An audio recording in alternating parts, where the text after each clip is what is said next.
Primer libro de Reyes, capítulo 18 y verso 24.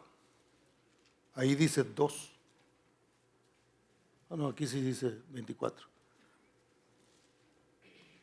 Si tenemos el código lo pueden poner para que, no sé si lo tenemos por ahí, ¿sí?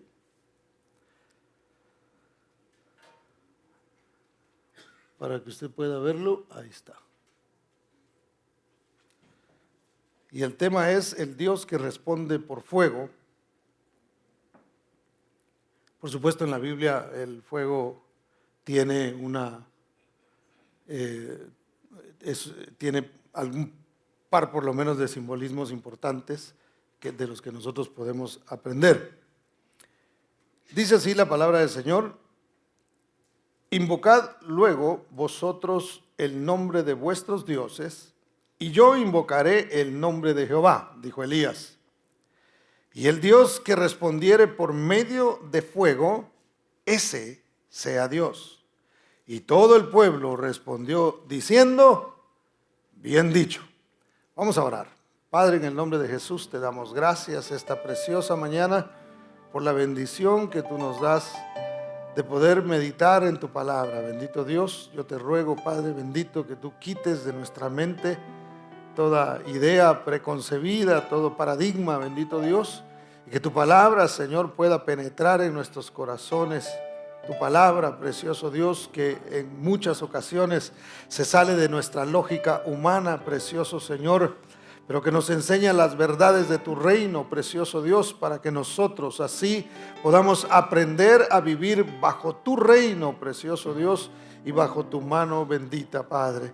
En el nombre precioso de Cristo Jesús me pongo en tus manos, Señor, que tu Espíritu Santo sea, oh Dios de la gloria, hablando a cada corazón en este día, ministrando, Padre de la gloria, cada mente y cada corazón en esta preciosa mañana, bendito Dios. En el nombre de Cristo Jesús, gracias, Señor.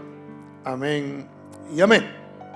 Aunque no es este el verso en el que vamos a desarrollar nuestra enseñanza esta mañana, mis hermanos, yo quise tomarlo de base para que aprendamos o repasemos esta verdad de que el verdadero Dios es aquel que se manifiesta a través del fuego. Y muchas veces nosotros pensamos en el fuego de Dios solamente como algo emocional, ¿verdad? A veces pensamos que el fuego es eso bonito que se siente dentro de la iglesia cuando los cantos están a todo lo que dan y todo el mundo está adorando. Y esa es una manera en que Dios se manifiesta a través de su Espíritu Santo. El Espíritu Santo es comparado también con el fuego. Pero a veces nosotros podemos pedir cosas que realmente no entendemos el significado de lo que nosotros estamos pidiendo. Por ejemplo, en esta ocasión llega Elías y le dice a los que estaban siguiendo a los Baales y a los profetas de Baal: vamos a hacer algo, vamos a hacer una especie de competencia aquí. El Dios que responda por fuego, vamos a poner un altar, y usted conoce la historia, la mayoría lo hemos leído o lo hemos escuchado.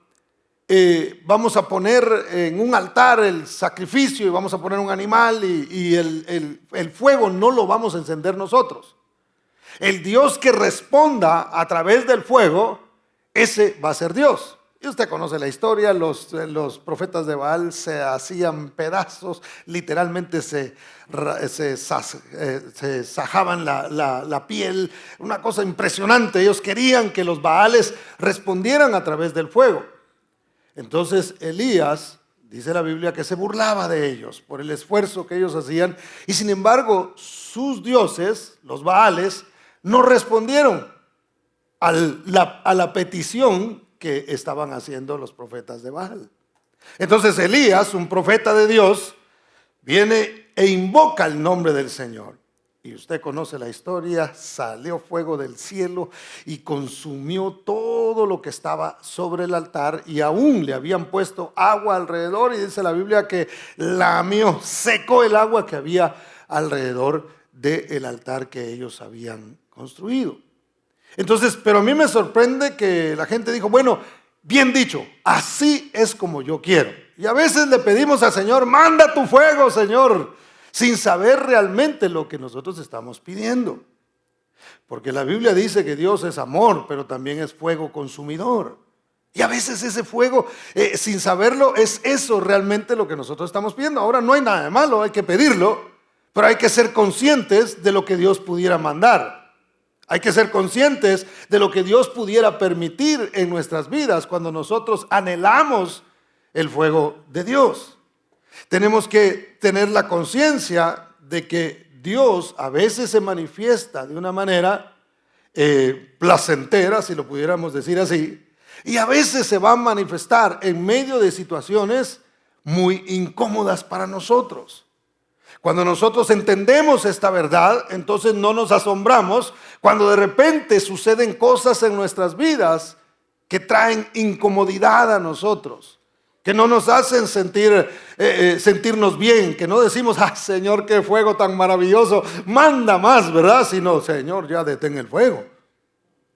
¿Cuántos dicen amén, hermano? Bueno, entonces, dicho esto, realmente donde quisiera que desarrolláramos nuestra enseñanza es en Éxodo.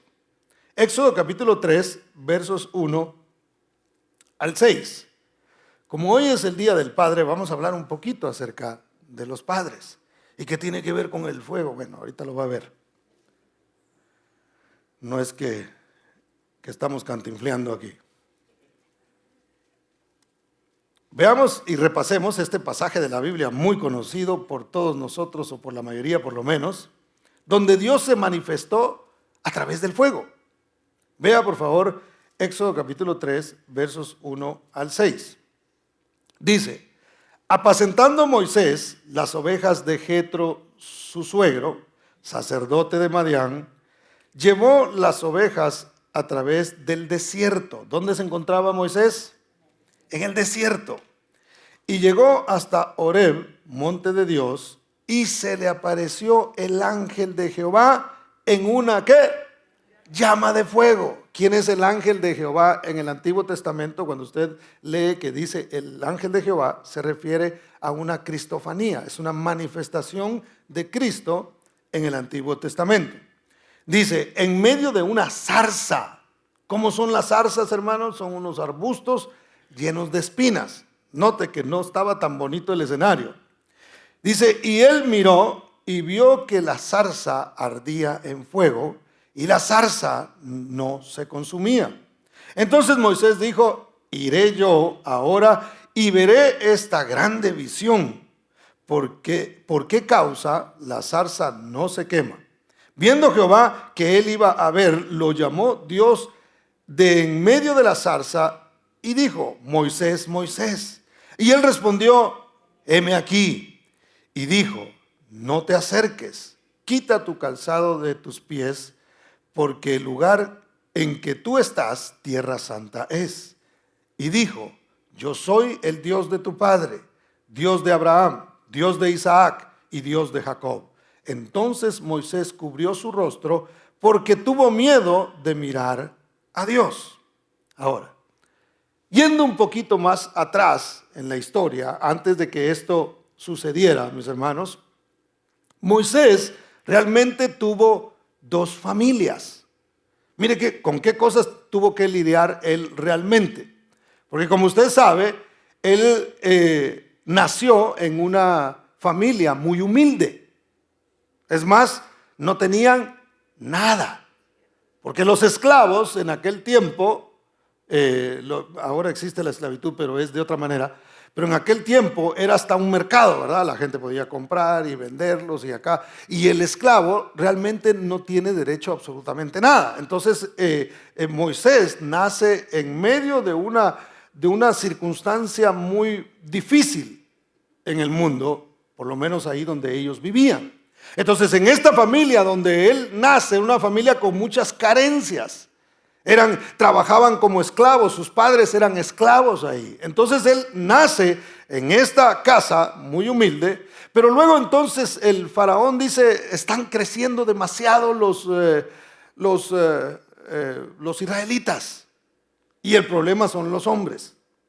vamos a dejar que las mujeres nazcan, y bueno, como hay mujeres, pues que no haya tanto hombre, y comienzan a matar entonces a todos los niños varones. Es muy parecido a lo que vivimos en este tiempo, donde se trata de machacar la imagen del hombre. Pero bueno, ese no es el tema, ¿verdad? Eso nada más aquí un entremés, dijo alguien por ahí.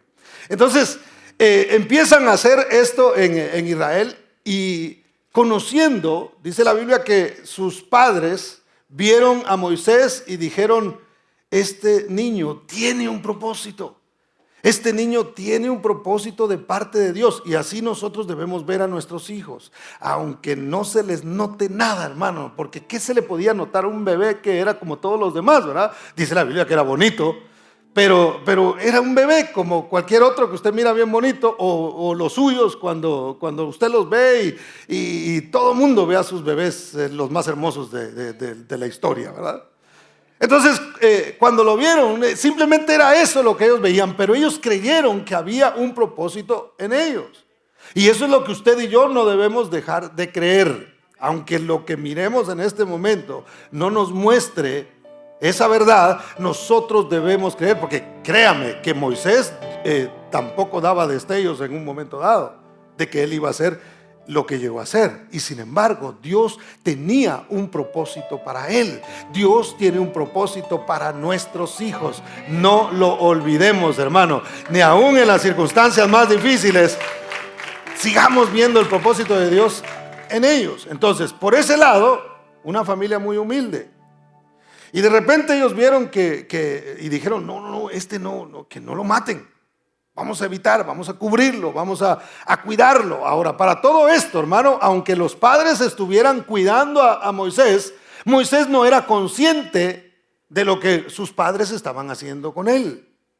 Como cuando usted y yo íbamos creciendo y no éramos conscientes de que lo que nuestros padres querían para nosotros era lo mejor, y quizá no usaron los métodos adecuados, pero nos cuidaban porque éramos importantes para ellos. Lo mismo pasa con los hijos suyos y los míos a veces, que ellos no entienden cuando nosotros estamos tratando de protegerlos, cuando para ellos es incómodo que nosotros los protejamos, pero eso es lo que nosotros queremos precisamente, guardarlos.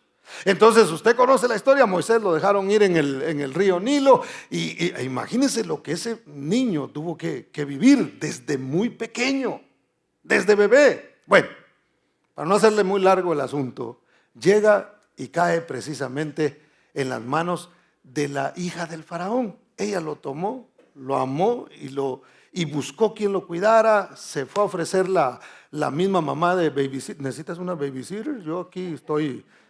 Y que le dan el trabajo, y era su propia mamá. Así que su propia mamá estuvo ahí con él. Entonces ahí prueba él otro tipo de familia. Una familia obviamente con otras costumbres, una familia con mucho dinero. Y entonces Moisés se encuentra con que tiene dos padres.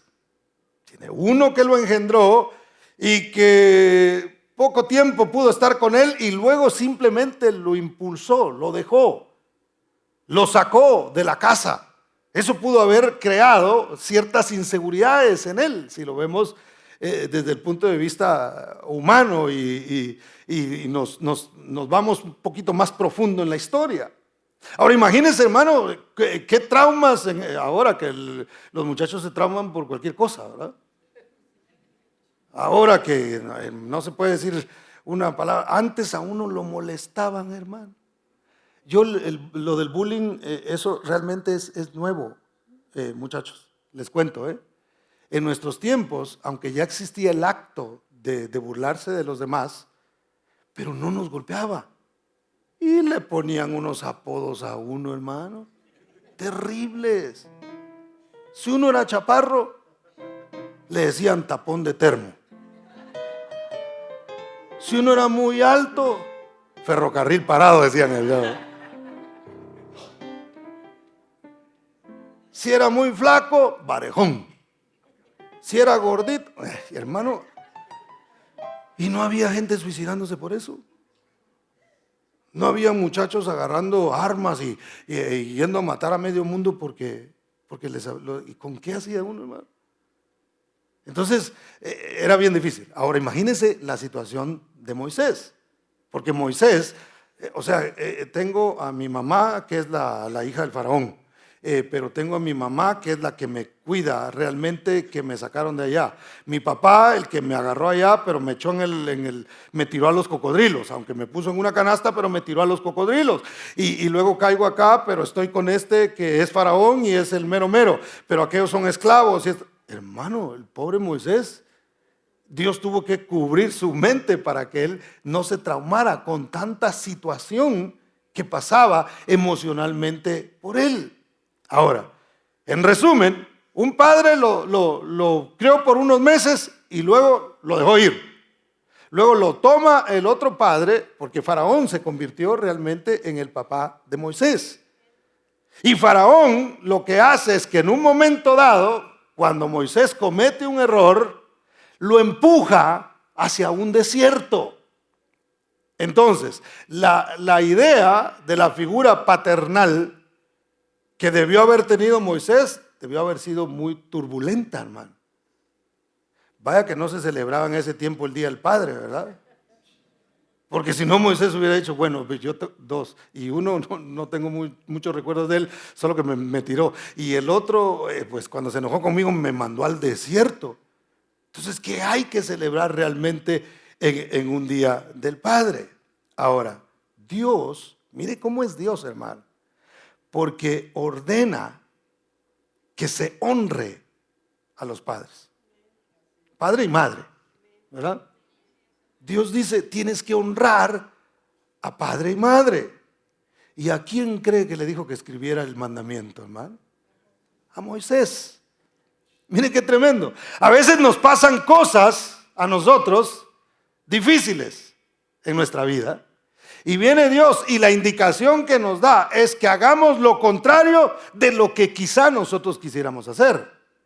Porque cuando a usted le hacen algo, lo que menos quiere es perdonar. Y Dios dice, tienes que perdonar. Tienes que ir allá y tienes que arreglar ese asunto. Tienes que, para tu bendición, tienes que hacer lo que yo te estoy diciendo que debes hacer. Entonces parecía una ironía que Moisés, teniendo los problemas que había tenido, las experiencias con los dos padres que habían tenido ese papel en su vida, Dios le dice, vas a escribir estos mandamientos y el quinto será el siguiente. Deuteronomio capítulo 5, verso 16. Véalo ahí en la pantalla o véalo en la pantalla de su celular o en la Biblia de papel, como usted quiera. Deuteronomio 5, 16 dice, honrarás a tu padre y a tu madre, como yo el Señor tu Dios te lo he ordenado, para que tu vida se alargue y te vaya bien en la tierra que yo el Señor tu Dios te doy. Y a mí me gusta porque Dios es enfático, es directo. Y no dice, bueno, si Moisés, perdón Moisés, no me acordaba que a ti te fue mal con tu papá, hombre. No, tú estás exento de este no se aplica para Moisés. Escríbalo Moisés, pero este no se aplica para ti. No era así. Dios dijo, honras a padre y a madre. Yo no sé si Moisés tuvo la oportunidad de hacer eso, pero lo que le quiero enseñar es lo que la Biblia nos muestra, de que fue a él mismo a quien Dios le dijo, tienes que honrar a tu papá y a tu mamá, independientemente de cómo se hayan portado contigo. Porque créame, yo he hablado con gente que tienen un concepto de sus padres feo, y con razón. Hicieron mal, actuaron mal, no los atendieron, no los cuidaron. No estuvieron en los momentos más necesarios para ellos. Algunos estaban en la casa, pero no estaban presentes. Otros simplemente se fueron, dieron media vuelta y nunca volvieron más a aparecer en sus vidas. Y pareciera que ellos tienen razón en sentirse así. Sin embargo, cuando venimos al Señor, hermanos, debemos descubrir el porqué Dios permitió esas cosas. Y aunque nosotros hayamos sido impulsados por nuestros padres al desierto, en el desierto es donde Dios quiere manifestarse a través del fuego y mostrarnos el propósito por el cual llegamos ahí. Quizá tú hoy te encuentras en un desierto causado por lo que tus padres te hicieron. ¿Hay algún resentimiento en tu corazón o no tienes realmente buenos recuerdos de tu padre? Déjame decirte que debes buscar el propósito, debes caminar por el desierto hasta que Dios te muestre la visión y te diga: lo permití porque esto era lo que yo quería hacer contigo. ¿Cuántos dan gloria al nombre del Señor? Dele ese aplauso fuerte a Cristo. Entonces, hermano, deberíamos nosotros honrar a los padres a pesar de que no han sido buenos. La respuesta es simple: sí, hay que honrarlos, hermano. Hay testimonios de gente que, hermano, yo me sorprendo las cosas que hicieron sus padres tan malas, y al final de los días al hijo que más maltrataron, ese es el que cuida de ellos. Impresionante. Entonces, ¿por qué? Porque esto es algo que Dios puede hacer en nuestras vidas. Dios nos atrajo a Él para sanarnos, para encontrarle el propósito aún a los sufrimientos, cuando hayan venido incluso directamente de una persona que debió habernos hecho bien. ¿Cuántos dan gloria a Dios, hermano? Porque Moisés estaba en ese desierto causado por el último de sus papás, o por el segundo, pues, que era el faraón. Faraón mismo era el que quería matarlo. Miren, no era que lo quería regañar, que cuando usted salía corriendo porque su mamá lo quería corregir o su papá, ¿verdad? Él salió corriendo porque si se quedaba, hermano, si no salía, iba a morir. Entonces terminó en un desierto, después de los lujos, después de la fama, después de la algarabía, después de los palacios, después de las universidades donde él había estudiado, y todo ese montón de cosas y riquezas que él tenía. De repente estaba pobre, cuidando ovejas que ni siquiera eran de él, porque eran del suegro, hermano. Imagínense. Entonces su suegro era su jefe. Gloria a Dios por eso, ¿verdad? Entonces, Dios manda que lo hagamos. Independientemente de las motivaciones que cada uno de estos padres tenía, Dios tiene un plan.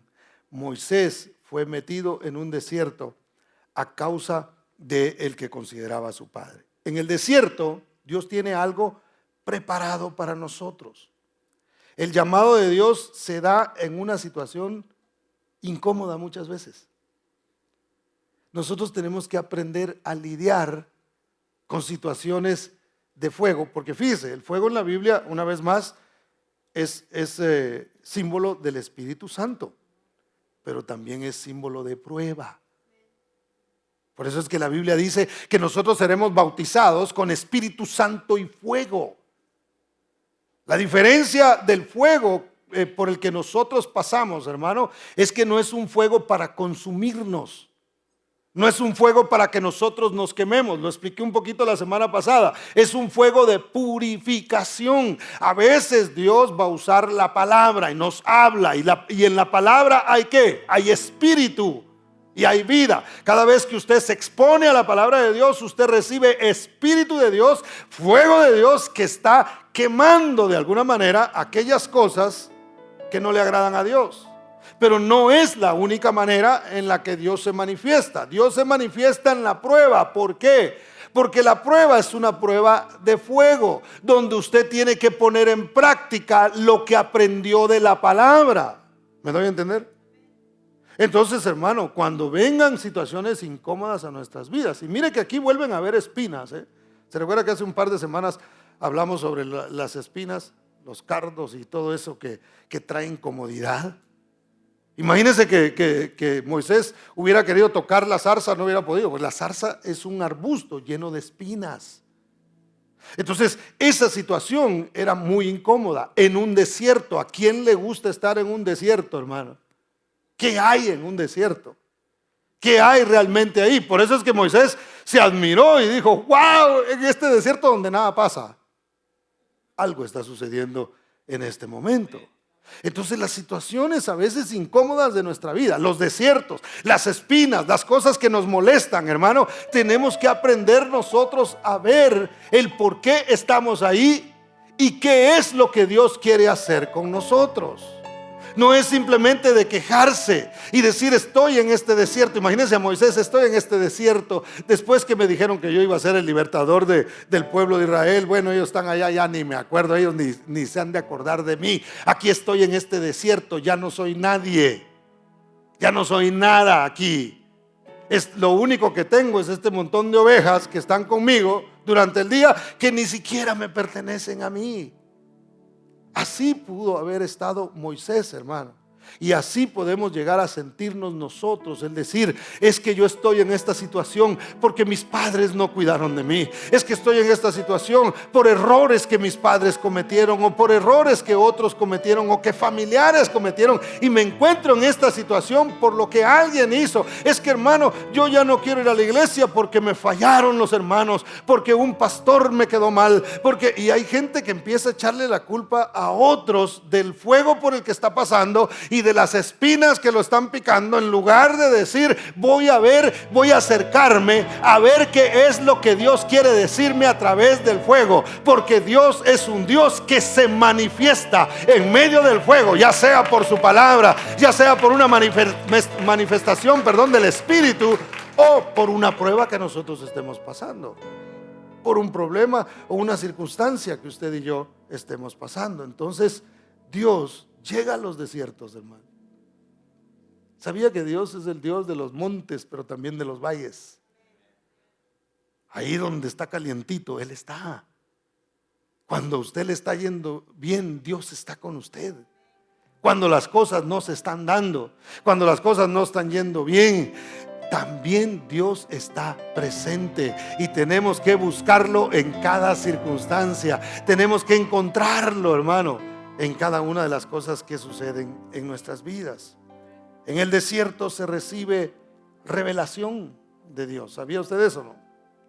¿Por qué Dios esperó hasta que Moisés estaba en el desierto para revelarse, hermano?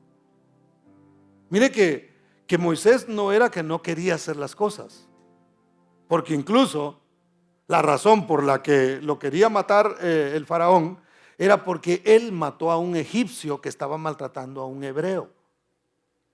Entonces, cuando Moisés vio que el egipcio maltrataba al hebreo, dijo: ¿a qué me llamaron a mí?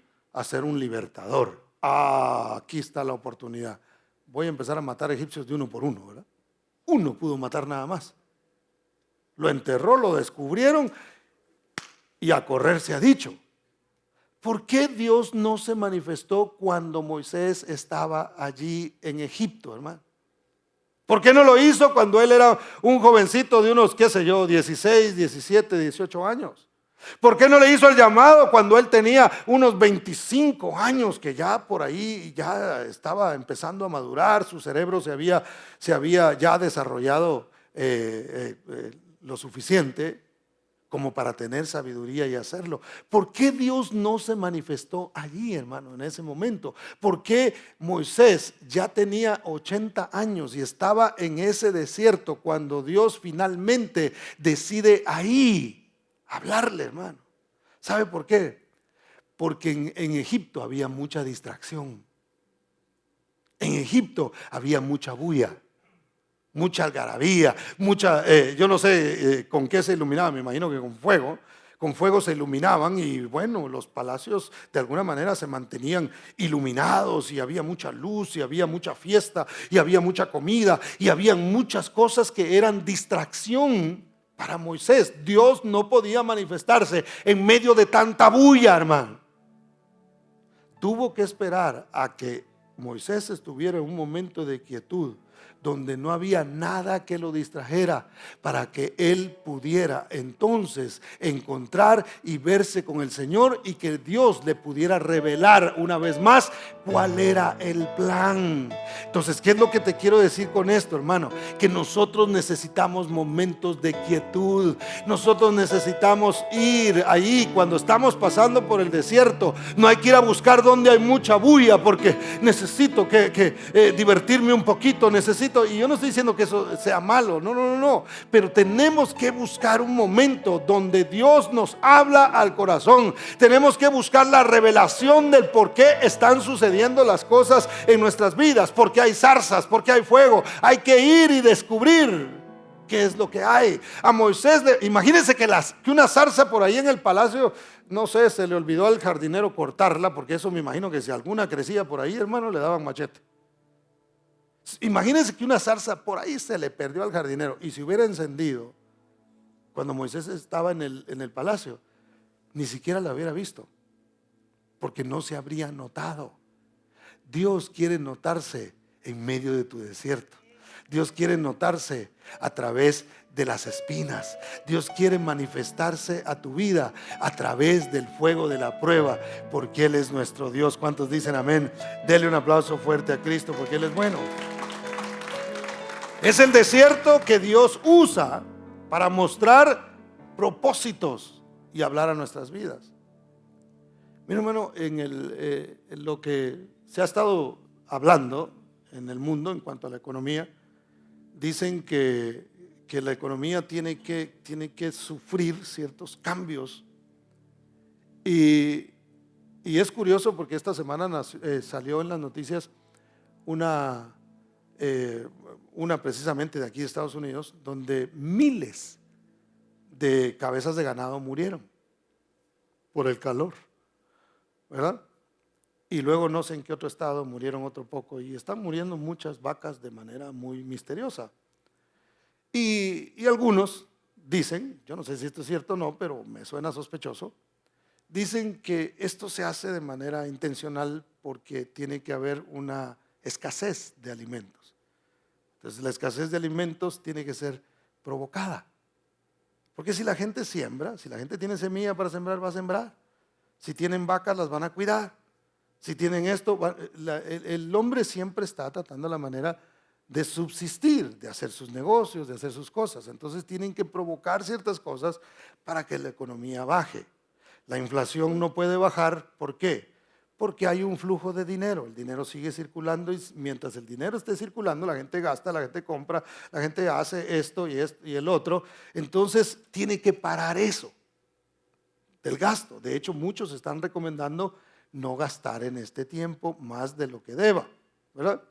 Usted debe tratar la manera de tener ciertos gastos que son necesarios, y de ahí no es prudente comprar ciertas cosas que de pronto en este tiempo no necesita. ¿Para qué? Para que entonces, dicen ellos, que así es como pueden bajar la inflación. Por eso es que los intereses de casas hoy se están yendo arriba y se van a ir más arriba todavía, para que se detenga el mercado de las casas y la gente deje de estar poniendo más dinero encima de lo que valen las casas para poderlo comprar. Ahora, ¿qué es lo que le estoy mencionando con esto?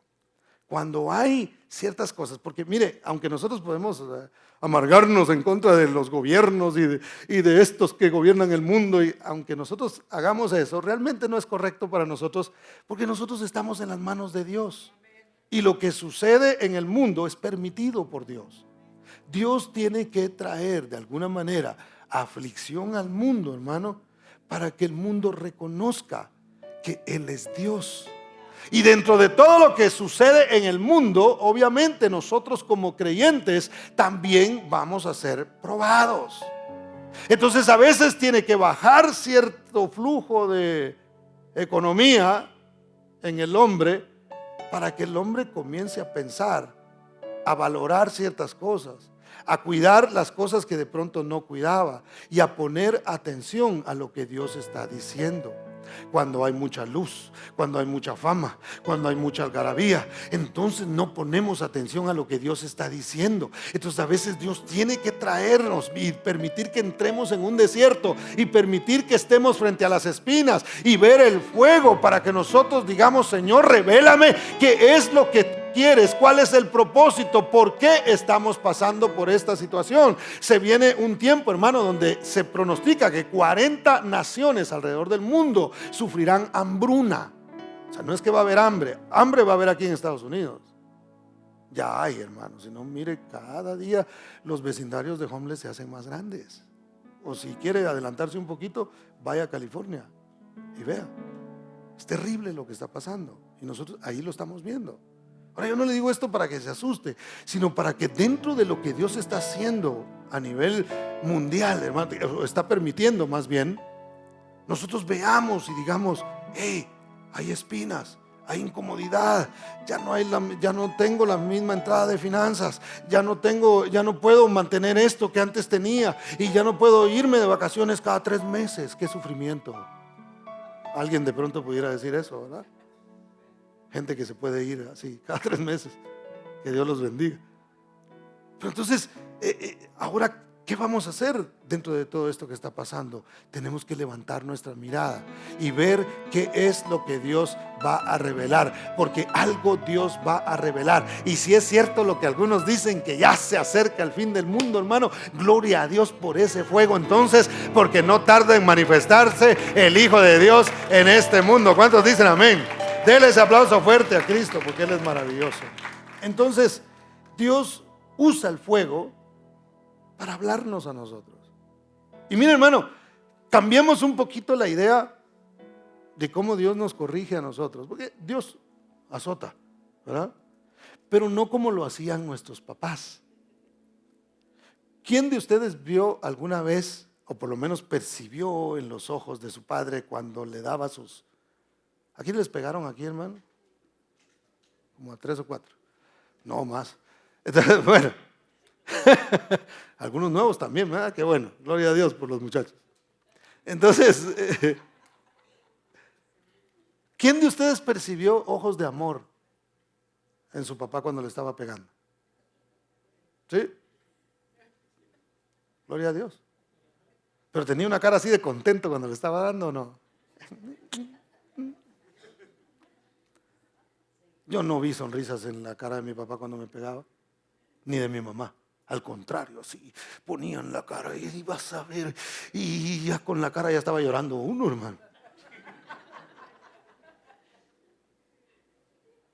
Aunque sí tenían amor, yo no digo que no, muchos de ellos lo hacían porque realmente nos amaban, pero no se notaba en la cara, no se notaba en la forma en la que ellos nos corregían a nosotros. Y nosotros a veces pensamos que esa es la manera en que Dios nos corrige a nosotros. Pero fíjese, Dios permite las incomodidades, las espinas, los desiertos, y deja que eso trate con nuestras vidas. Pero cuando Él viene a hablar con nosotros, habla de diferente manera, porque Él no viene encima de que vino las espinas, encima de que estaba Moisés en el desierto. Todavía viene Dios a palearlo encima de eso y decirle: te dije que no anduvieras. Porque eso hacían con nosotros. Yo les he contado aquí que cuando me mordió un perro, yo esperaba que me curaran, y lo que me dieron fue, como decimos en Guatemala, una buena cinchaseada encima de la mordida, hermano. Y Dios no hace eso. Mire, Dios estaba corrigiendo a Israel y permitió que vinieran sobre sus vidas muchas cosas. Pero mire cómo se expresa Dios a la hora de decir: ahora me voy a sentar a hablar con Israel. Y mire a dónde la lleva. Porque mire, trata a Israel como una mujer. Oseas capítulo 2, versos 14 al 15.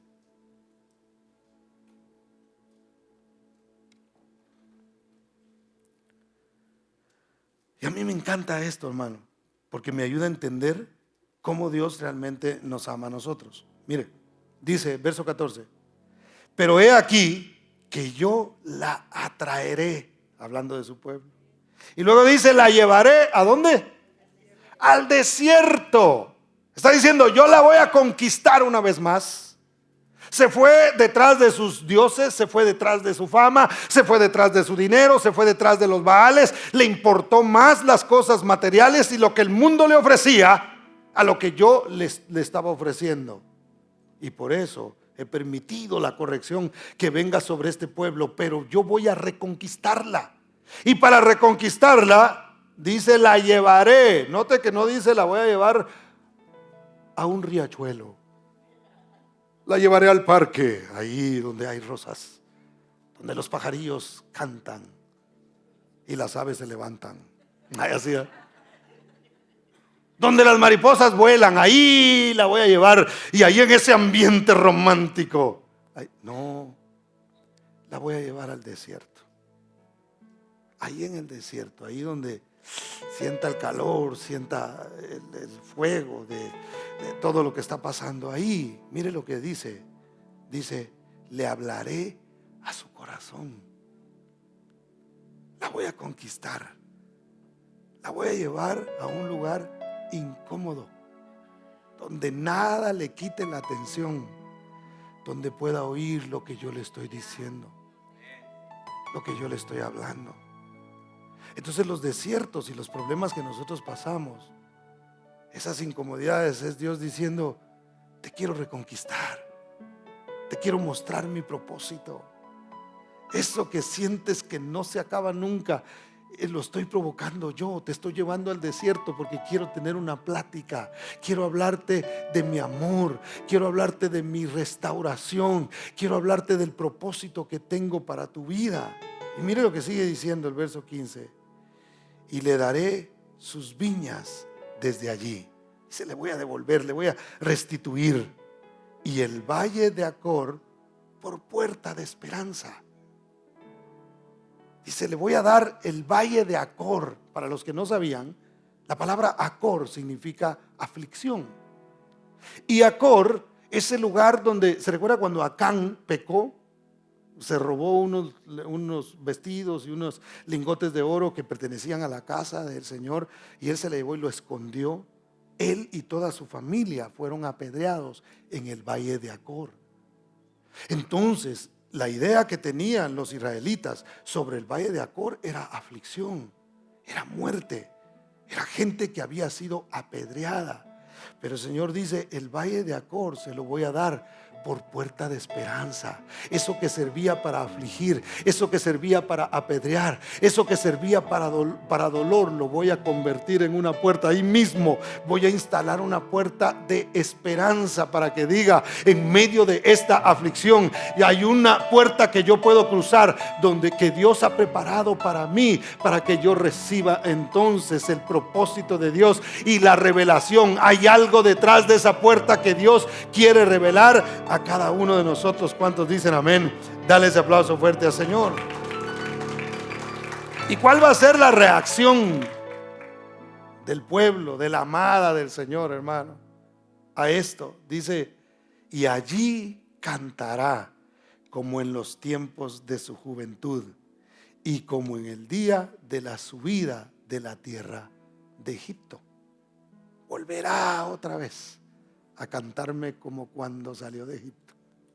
¿Usted se acuerda cuando usted recién se convirtió, cómo cantaba, cómo adoraba, cómo servía a Dios con todo el corazón? Cómo usted no quería separarse del Señor porque había algo hermoso que sucedía en usted. Eso es lo que Dios promete. Dice, voy a llevarlo al desierto, y ahí, una vez que la haya enamorado una vez más hablaré a su corazón, y una vez que eso haya sucedido, cantará como en los días de su juventud, como cuando recién se convirtió, como cuando recién me conoció. Me va a adorar, me va a servir, va a buscarme como cuando me buscaba al principio. Lo hará una vez más. ¿Por qué? Porque se acordará del tiempo en el que lo saqué de la esclavitud en la que se encontraba. No olvidemos que Dios ha sido bueno para con nosotros. No nos detengamos en un desierto maldiciendo las razones por las que estamos ahí. Más bien busquemos y digamos, Señor, aquí es donde tú quieres hablar a mi corazón. Aquí es donde tú quieres mostrarme tu gracia. Aquí es donde tú quieres mostrarme tu gloria y la revelación y el propósito por el que tú me has traído acá. ¿Cuántos dicen amén? Fue en el desierto donde Juan el Bautista preparaba el camino del Señor. No fue en el Coliseo, ni en la Plaza de Toros, ni en el estadio qué sé yo, del Real Maíz, dijo alguien por ahí. No fue allí, hermano, fue en el desierto donde él aprendió a preparar el camino. Al desierto me mandó el Señor y tengo que hacer las cosas. Mire, los sufrimientos son parte de la vida. Yo lo dije la vez pasada. Hoy le han metido a los muchachos que no tengan hijos porque vienen a sufrir, porque van a sufrir. Entonces no tengas hijos porque van a sufrir, sin entender que el sufrimiento es parte de la vida y tiene un propósito. Porque yo siempre digo, ¿qué hubiera pasado si Dios hubiera pensado de la misma manera, hermano, y decide no mandar a su hijo aquí a la tierra? Porque va a ir a sufrir. Lo mandó a eso. Porque en el sufrimiento hay un propósito. Y en el fuego Dios se revela y Él dice la razón por la que pasamos por ahí.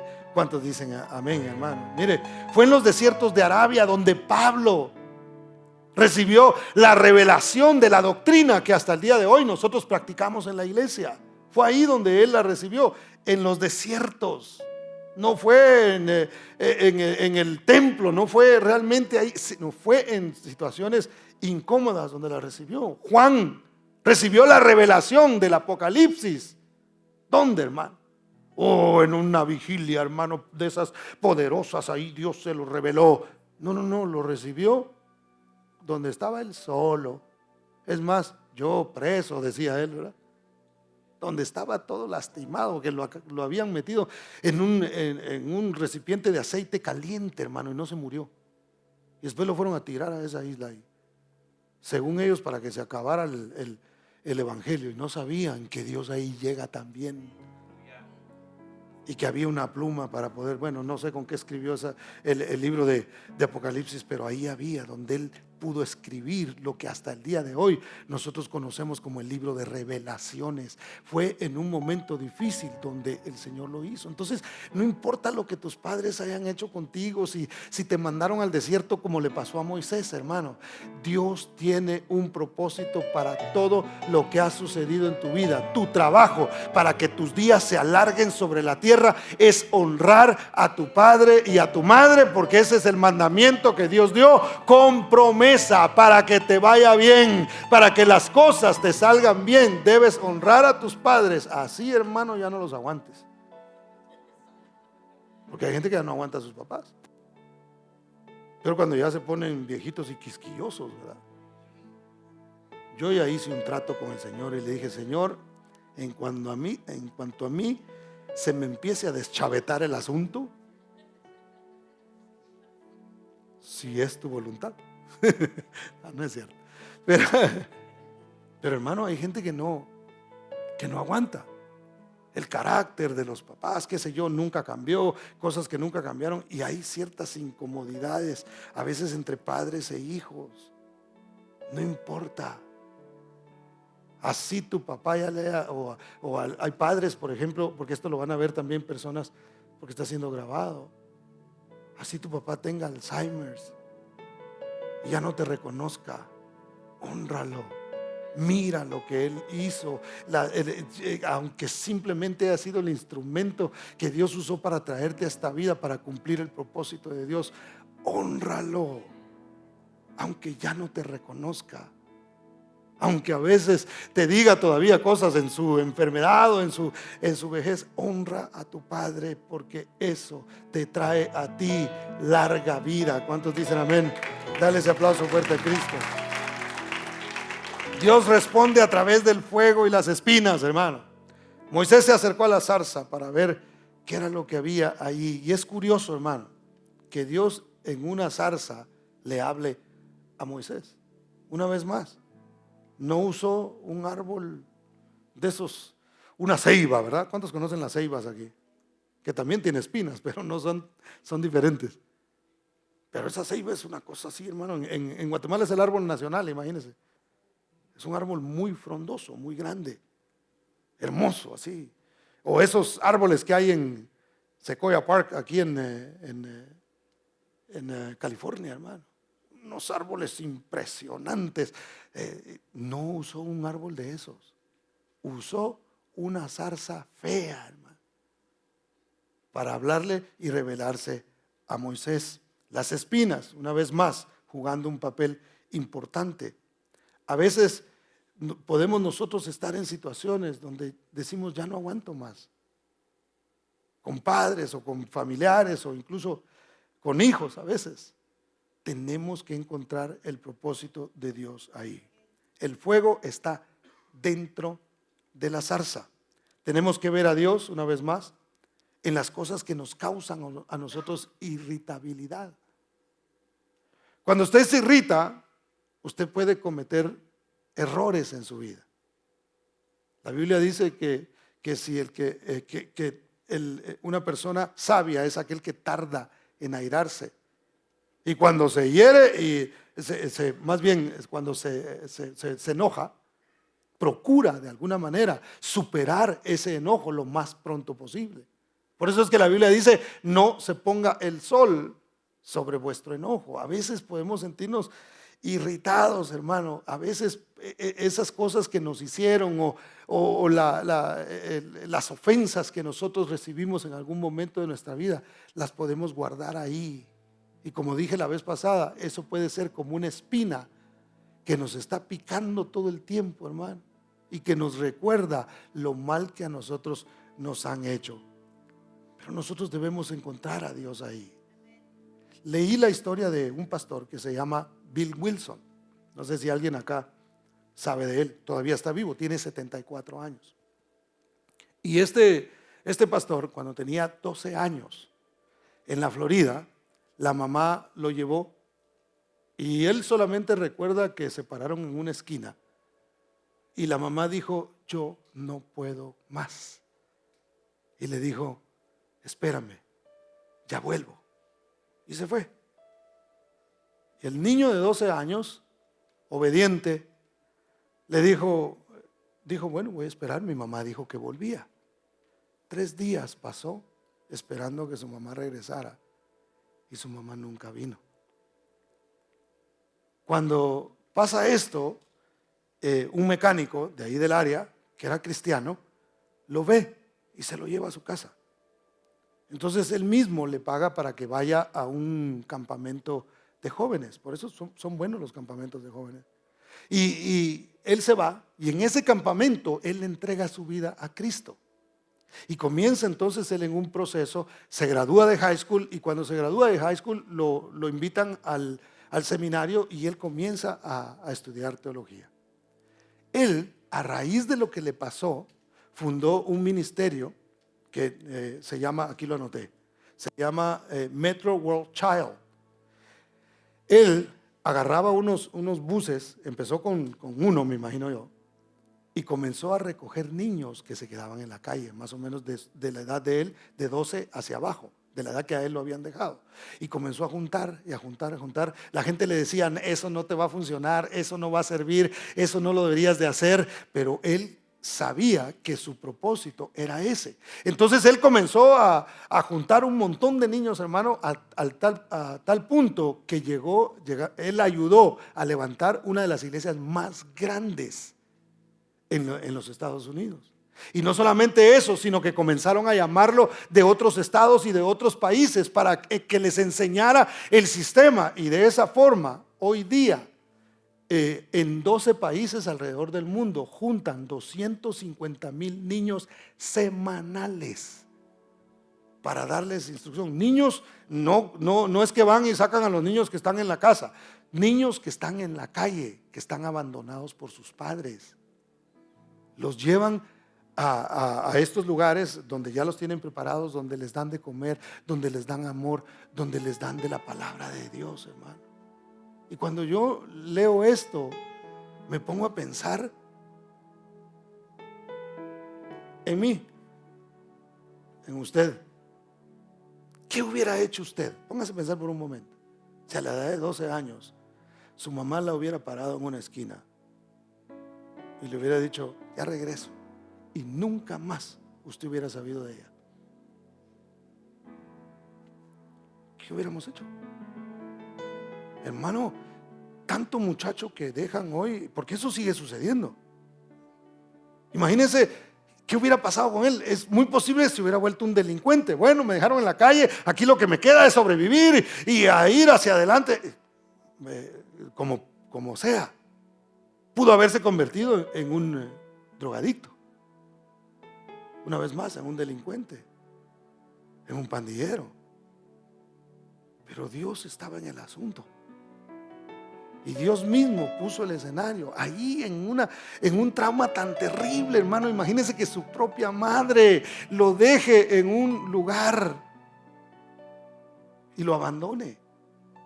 Él dice, llega un momento en el que él entiende y dice, ya sé por qué me sucedió lo que me sucedió. Si esa mujer no hubiera abandonado, yo no estoy diciendo que eso es lo que hay que hacer, pero estoy diciendo, si no hubiera sucedido esa situación tan difícil en la vida de Bill Wilson, nadie estaría hablando de él. Y no habrían 250,000 niños semanalmente siendo alimentados y siendo ayudados por una persona que sufrió algo tan difícil. Ahora hay alguien que se hace cargo, todavía a los 74 años. Dicen que él todavía maneja, él personalmente, un autobús para ir a recoger niños. No es que ya me retiré porque tengo 74. Sigue él manejando ese autobús y cumpliendo el propósito que Dios tenía para su sufrimiento. Si Moisés no hubiera sido impulsado al desierto, a quedarse sin nada, a quedarse cuidando ovejas de su suegro, 1,000,000 de israelitas no hubieran sido liberados de la esclavitud. Ahora entendemos nosotros por qué pasamos realmente por situaciones. ¿Qué pasaría si algunas cosas feas que nos sucedieron en la vida no nos hubieran sucedido? No estaríamos donde hoy estamos. Todo lo que Dios ha permitido sobre nosotros tiene un propósito. Y si Él permite más cosas sobre nuestras vidas, no debemos nosotros renegar, hermanos, sino decir una vez más, Dios me está acercando a la zarza. Una vez más, Dios se va a manifestar a través del fuego de la prueba. Una vez más, he sido impulsado al desierto. Entonces, si estoy en el desierto es porque Dios quiere mostrarme algo. Si estoy enfermo es porque Dios quiere mostrarme su sanidad y quiere que yo bendiga a otras personas. Si pasé por ciertas situaciones en mi vida, en mi matrimonio o en mi casa con mis padres, si pasé por ciertas cosas que me aventaron en un desierto, que me han mantenido con sed por mucho tiempo, el Señor dice: a los sedientos venid a las aguas. Ahí es donde yo quiero revelarme a tu vida, ahí es donde quiero traer satisfacción y quiero mostrarte el propósito por el cual tú pasaste por lo que has pasado. Hermano, Dios es sabio. Dios lo sabe todo. Y usted y yo estamos en las manos de Dios. ¿Cuántos dicen amén? Nuestra corona, hermano, nuestra corona se encuentra en el propósito.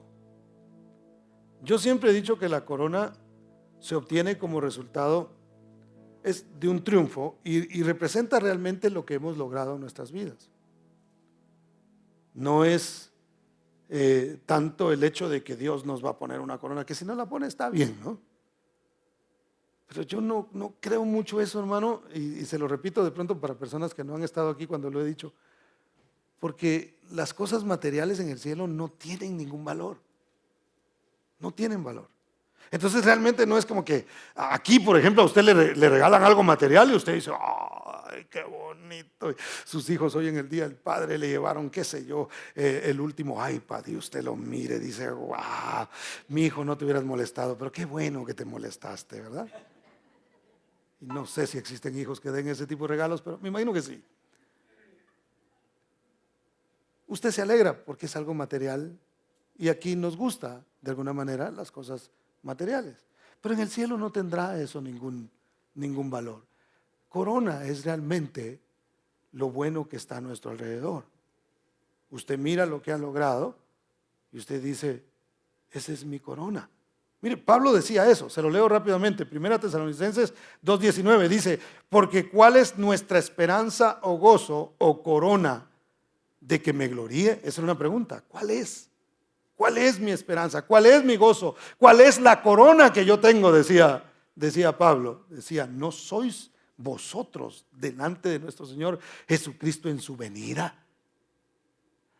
¿No son ustedes el resultado de lo que nosotros hemos hecho, del esfuerzo y del sufrimiento? Porque Pablo también había pasado por situaciones muy incómodas. Decía, ¿cuál es la corona? ¿De qué podemos gloriarnos nosotros? Bueno, de lo que tenemos a nuestro alrededor. ¿Y qué es lo que tenemos a nuestro alrededor? No eran casas, no eran carros, no eran caballos, no era nada de eso. Eran personas que habían sido impactadas por el testimonio de alguien que había sido transformado, hermano.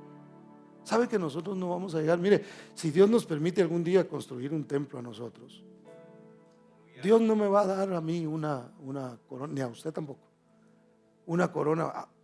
Mi hijo, qué templazo el que te construiste. Entra al gozo de tu Señor, y aquí tienes una medalla y aquí tienes una perla más en tu corona, por eso que lograste. Por nada material a nosotros, nadie va a llegar, Señor, pero si mira todo lo que yo logré y todo lo que yo hice y cuántos templos construí. Eso no, hermano. ¿Cuánta gente lograste impactar con tu testimonio, con lo que yo hice en tu vida? ¿Cuántas personas realmente fueron bendecidas con lo que yo puse en ti? Eso realmente es en lo que Pablo se gloriaba y decía, mi corona son ustedes. Bueno, eso, la corona es lo que a nosotros nos hace gloriarnos. Ahora, las espinas, mis hermanos, siguen trayendo realmente revelación a nosotros. ¿Se recuerda cuando hablamos de las espinas y hablamos de toda esa incomodidad? Y hoy también hemos hablado un poquito de eso. En Cristo Jesús, una vez más, tiene una corona. Jesús tiene una corona, ¿verdad? ¿Sí o no? ¿Cuál es esa corona? ¿La de espinas? No, esa ya no. La corona que Él tiene somos todos nosotros, que fuimos impactados por el sacrificio de Cristo. Él estuvo en un desierto. Él sufrió aflicción. Él le pusieron una corona. Antes de tener la corona que tiene hoy, tuvo una de espinas que le atravesó su cráneo, que le causó mucho dolor. Él lo hizo ¿para qué? Una vez más, para que usted y yo no tuviéramos que sufrir y entendiéramos que para nosotros las espinas no son para que se metan en nuestra mente y estén ahí, sino que Él lo sufrió para que nosotros a través de las espinas encontremos la revelación que Dios quiere darnos. Por el sufrimiento que Cristo tuvo en la cruz del Calvario, y con eso que le pusieron en su cabeza, hermano. Ahí cuando nosotros podemos ver las espinas. Mire, cuando usted esté en una situación difícil, cuando usted se acuerde de algo que sus familiares le hicieron, o que sus padres le hicieron, o que alguien lo empujó en un desierto, cuando eso suceda, acuérdese de las espinas, pero no las que le están molestando a usted, sino las que atravesaron la cabeza de Cristo. ¿Para qué? Para que usted se recuerde que alguien sufrió ahí, y en esas espinas es donde usted encuentre la revelación de Dios, donde el Señor le diga, pero yo te amo. Señor, pero estoy sufriendo en este desierto. Sí, pero yo no te he dejado de amar. Señor, pero estas espinas me son molestas. Sí, pero yo no he dejado de amarte. Porque si algo podemos ver nosotros en la corona de Cristo, es el amor de Dios al haber dado a su Hijo, para que usted y yo alcanzáramos la paz, la sanidad de nuestra alma, para que nosotros fuéramos capaces de perdonar, para que nosotros fuéramos capaces de cumplir con el mandamiento de decir, no importa cómo mis padres me hayan tratado, no importa si me dejaron en una esquina, no importa si me abandonaron, el Señor me dice que yo tengo que honrar a mis padres, y como Él me sanó, yo lo puedo hacer. Y hay satisfacción cuando usted honra a sus padres, hermano. Ninguno de nosotros hemos tenido padres perfectos. Buenos, sí, buenos padres. Se preocuparon por algunos de nosotros. Algunos les dieron amor y expresión. Había eso. Pero perfectos no hay, hermano. Porque el perfecto es solo el Señor. Y si eso ha sido así, nosotros tenemos que honrarlos de una o de otra manera. Tenemos que encontrar la forma, la manera de darle gracias a Dios por el instrumento que Dios usó para traernos a este mundo. Quizá nos trataron mal en algunas ocasiones, ¿verdad? No siempre, pero en algunas ocasiones nos trataron mal. Lo hicieron quizá buscando y con la intención más bien de que nosotros fuéramos personas de bien. Y como resultado estamos aquí. Algo hicieron, algo de esa zarza, de esas espinas que a veces literalmente nos causaron dolor, hermano. Algo hizo en nuestras vidas que nos encaminó a quienes nosotros hoy somos. Yo agradezco a Dios por la vida de mis papás. Me dieron, hermano, me dieron con ganas, ¿verdad? Y no lo digo resentido, lo digo, hasta a veces hago chiste de eso. Una vez me dijo mi papá: cuando te pegué me dolió más a mí que a vos, me dijo. Yo me reí y le dije: no es cierto, le dije, a mí me dolió. Con todo y eso, yo le doy gracias a Dios por mi papá. Mi papá tiene 80 años. Yo soy hijo de él, imagínense. Yo soy predicador, entonces él habla bastante. De ahí lo agarré, ¿verdad? Habla bastante y a veces me prendo en el teléfono y yo sé que lo voy a escuchar por mínimo media hora, 40 minutos. Y le da. Me cuenta y me cuenta cosas nuevas, cosas que pasaron, cosas que ya me dijo varias veces, consejos que me da, que me lo vuelve a repetir. No dejes de hacer ejercicio. A él le gustó mucho hacer ejercicio. No dejes, casi siempre me dice: no dejes de hacer. Aunque le digo que voy y sí, papá, yo estoy haciendo ejercicio. Ah, qué bueno, mijo. Y cuando me llama me vuelve a decir que haga ejercicio. Yo lo honro obedeciéndolo. Yo digo, tenemos que honrar a nuestros padres, tenemos que bendecirlos, tenemos que darle gracias a Dios. Yo he visto gente llorar en los cementerios, y yo no digo que no hay que llorar, pero a veces lloran más de remordimiento que de lo que pudieron hacer por sus padres, hermano. Honremos, bendigamos. Es que mi papá no tiene necesidad. No importa, es que no dice la Biblia que tiene que estar en necesidad. Tenemos que honrar a nuestros padres independientemente de cualquier cosa. A pesar de todo lo que haya sucedido en nuestras vidas, hermano, Jesús experimentó todos nuestros dolores. Y con esto voy a terminar. El abandono lo conoció, el rechazo también lo conoció. Todos los insultos, hermano, que nosotros hayamos podido experimentar en nuestras vidas, Jesús las llevó en la cruz del Calvario. Ahí murió por nosotros. Busquémosle la revelación de Dios en medio de la zarza, ese fuego, ese desierto. Ahí está Dios mostrándonos su propósito. Póngase de pie, por favor.